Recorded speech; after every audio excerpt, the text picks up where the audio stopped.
اور جب تمہارے لڑکے بالغ ہو جائیں تو ان کو بھی اسی طرح اجازت لینی چاہیے جس طرح ان سے اگلے یعنی بڑے آدمی اجازت حاصل کرتے رہے ہیں۔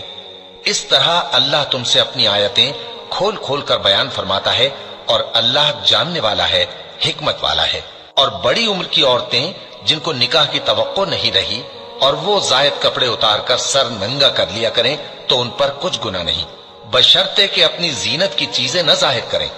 اور اگر اس سے بھی بچیں تو یہ ان کے حق میں بہتر ہے،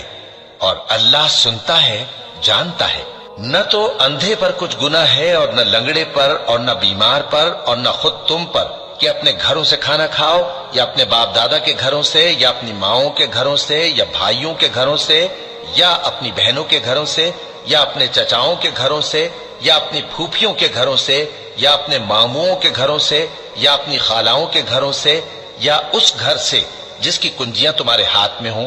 یا اپنے دوستوں کے گھروں سے۔ اور اس کا بھی تم پر کچھ گناہ نہیں کہ سب مل کر کھانا کھاؤ یا جدا جدا۔ پھر جب گھروں میں جایا کرو تو اپنے گھر والوں کو سلام کیا کرو،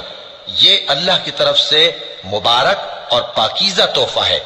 اس طرح اللہ اپنی آیتیں کھول کھول کر بیان فرماتا ہے تاکہ تم سمجھو۔